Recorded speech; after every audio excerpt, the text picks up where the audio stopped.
At 2:15 in the morning, my water broke across our bedroom floor. I shook Brian awake and told him our son was coming. He pulled the blanket over his shoulder and said, "I have a 9 o'clock presentation. Call an ambulance." I stood there listening to his breathing settle again, while another contraction started. My name is Claire Morgan. At the time, I was 44 years old, and worked as the librarian at Town Meadow Elementary, in Carmel, Indiana. I had spent 7 years trying to have a baby. There had been specialists, injections, calendars, blood work, and 2 miscarriages I still could not talk about without feeling pressure behind my ribs. By the time I became pregnant with Ethan through our final round of IVF, I was afraid to buy baby clothes until I reached the 3rd trimester. My doctor called it a high-risk pregnancy. Brian knew all of that. The afternoon before I went into labor, he had stood beside me in the nursery with his hands spread over my stomach. He asked me to smile while he took a picture for Facebook. 10 minutes later, he put down his phone and questioned whether we really needed the $400 nursing chair I had ordered for my aching back. That was Brian, warm in photographs, irritated in private. At 2:19 that morning, I called 911 from the hallway. The dispatcher asked if my husband was home. I looked toward the bedroom. "Yes." "Is he able to drive you?" "No," I said. "He has work in the morning." There was a pause. Just enough for me to hear how that sounded to another person. When I opened the front door, Rosa Delgado was already crossing the street. Rosa was 68, widowed, and lived in the brick ranch directly across from us. She had arthritis in both knees, and usually moved slowly. That morning, she moved fast. "Where's Brian?" she asked. I could not answer right away. Her expression changed. "He's upstairs." Rosa stared at our bedroom window, then she took the hospital bag from my hand. "My knees have complained for 15 years. They can complain at the hospital." Ethan's heart rate dropped about 3 hours into labor. The room filled with people. Someone said, "We need to move." I remember the bright operating room lights and Rosa's face disappearing behind the closing doors. Brian still had not answered my calls. Ethan was delivered by emergency C-section at 6:41 a.m. He weighed 6 pounds 8 ounces. Red-faced and furious, with a full head of dark hair.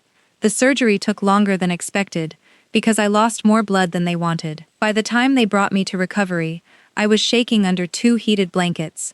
Rosa was waiting in a plastic chair with my phone in her lap. "Any word from Brian?" I asked. She looked down. "No, honey." At 12:47 that afternoon, he finally sent a text. "Did everything go okay?" That was it.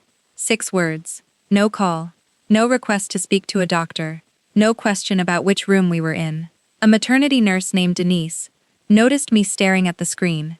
She nodded toward Rosa, who had fallen asleep with one hand resting on her swollen knee. But the person in that bed never forgets who showed up. 1 week later, I came home with Ethan. Brian had spent most of those 7 days saying he was too busy to visit. That afternoon, he knocked on the locked bedroom door. "My mother keeps asking for pictures." I opened the door a few inches. "You mean Ethan?" His jaw tightened. "The baby you left me to deliver while you slept?" He arrived wearing a navy suit, polished shoes, and the expression of a man stopping by to inspect a delivery. Not, "I missed him." Pictures. Rosa was sitting in the rocking chair near the window. "You had 7 days to demonstrate that," she said. Brian's face turned red. "This is a family matter." Rosa smiled without warmth. "It became my business when your wife left this house in an ambulance while you stayed upstairs." He looked embarrassed. That told me something too. He still cared how he appeared in front of other people. When I lifted Ethan and placed him in Brian's arms, Brian held him too far from his chest, like a fragile package he was afraid of dropping. Brian pulled out his phone. He took several pictures, angling the screen so his own face filled half the frame. "Can you take one of us?" he asked. No, he took a selfie instead. The moment Ethan began fussing, he held him out toward me. "I think he's hungry." Nothing was wrong. He settled as soon as I placed him against my chest. Brian checked his watch. "You need to stop punishing me for one bad decision." I looked down at Ethan. One bad decision lasted 7 days. That night, Brian posted the selfie. My whole world finally arrived. There were more than 200 likes within an hour. His mother commented, "Proud of my wonderful son." I turned the phone face down. My actual world was less polished. My incision burned every time I stood up. Sometimes Ethan would cry, just as I had lowered myself onto the couch, and I would have to push back up while trying not to pull at the stitches. Rosa helped whenever she could. My mother called twice a day from Dayton. "I hate that you're doing this without me." "I'm not without you." One evening I tried ordering formula through CVS. The card was declined. When I called Brian, he said it was probably a bank error. I logged into our accounts after Ethan fell asleep. The credit card was nearly maxed out. There were restaurant charges in Chicago, Nashville, and downtown Indianapolis. 2 hotel stays, a jewelry store purchase 3 days before Ethan was born. Brian had told me he was in Louisville on one of those weekends. The hotel charge was in Chicago. I opened a spreadsheet. That was what I knew how to do. Sort, compare, look for what did not belong. At 12:18, the old family iPad lit up on the counter. A message appeared from someone named Kendra Shaw. "Once the baby comes, Claire will be too exhausted to notice anything." My hands went cold. The iPad was still connected to an Apple account Brian must have forgotten about. I opened the thread. Hotel confirmations, photos of jewelry, complaints about me. Then I found the one that changed everything. "She won't leave now. She worked too hard to get pregnant." Brian had not only betrayed me, he had counted on motherhood trapping me. I called Margaret Sullivan. Her office sat in a quiet brick building just north of downtown Indianapolis. She was 59, with silver hair, and the calm voice of someone who had seen every version of a marriage ending.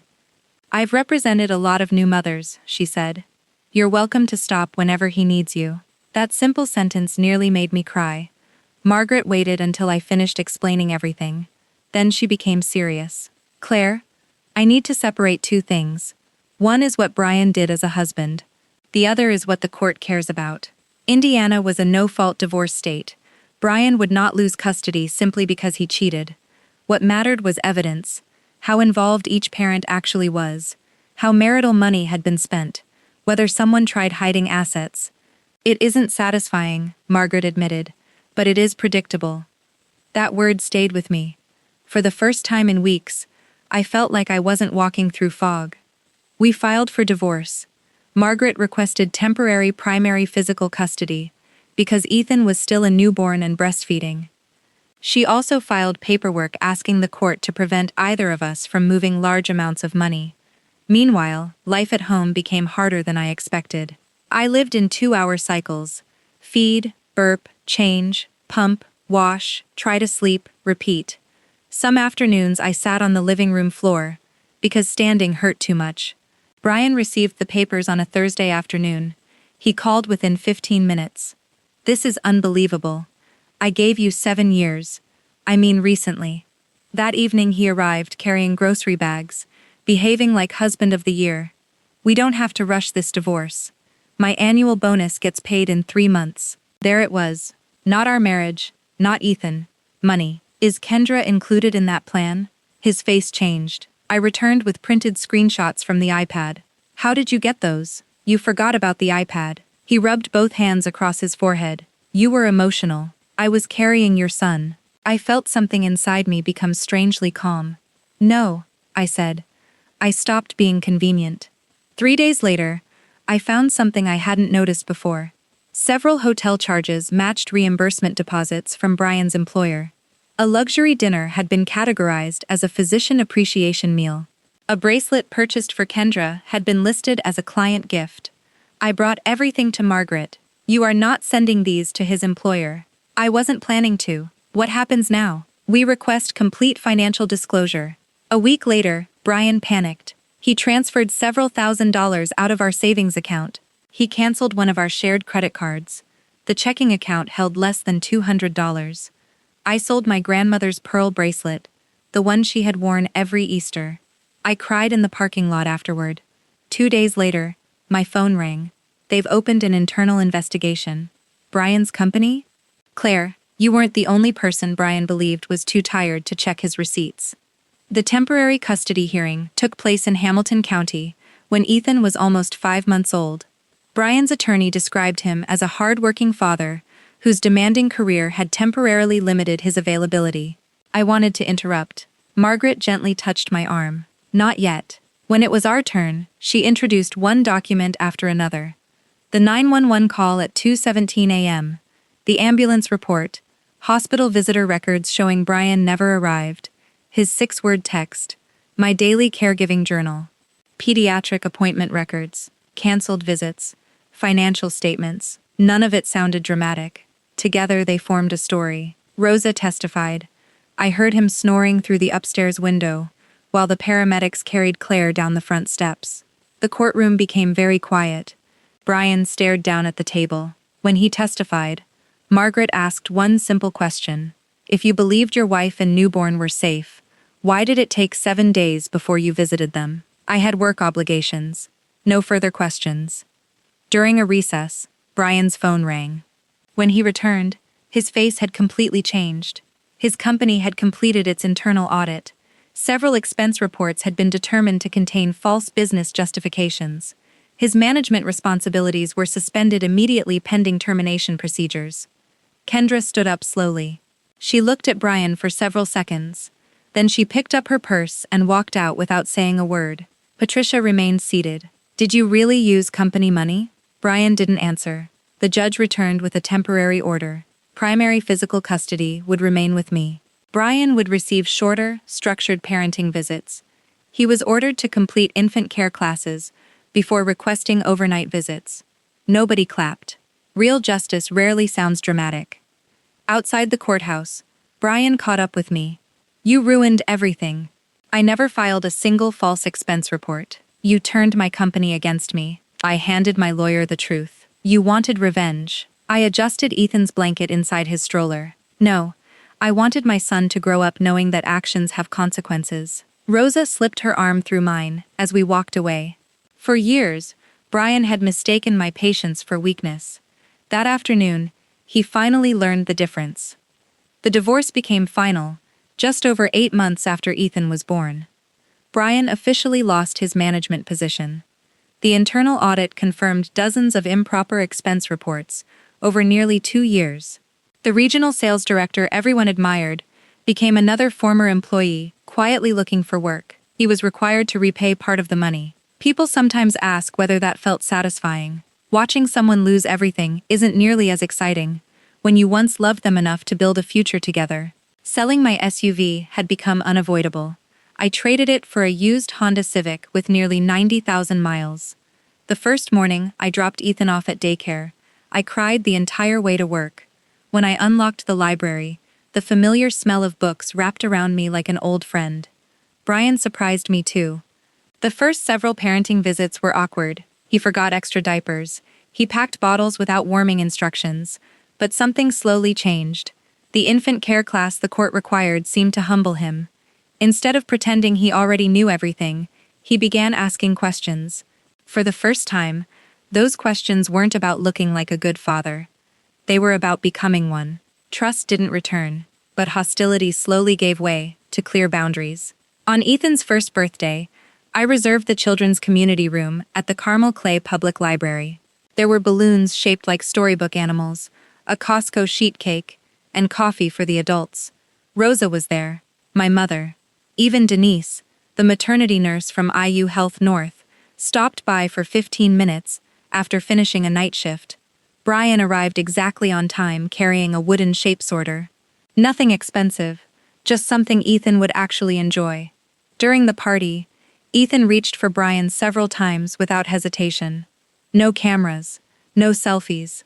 After everyone began cleaning up, Brian asked quietly, "Could we talk for a minute?" We stepped into the hallway. "I'm sorry," he said. "I wasn't tired that night. I was selfish. I missed the most important day of my son's life. I let the silence sit between us. I don't spend my days hating you anymore," I said. "But the woman who begged you to wake up that night, she doesn't exist anymore." He nodded slowly. "I almost lost all of this," he whispered. "You did lose part of it." He thanked me for letting him be part of Ethan's life. That night, after everyone had gone home and Ethan was finally asleep, I stood in his doorway for a long time. A year earlier, I believed love was measured by promises. Now I know it's measured by presence, by the people who answer the phone before dawn, the ones who drive across town after surgery, the neighbor who crosses the street on aching knees because she sees someone who shouldn't have to be alone. Brian spent a long time learning that lesson. So did I.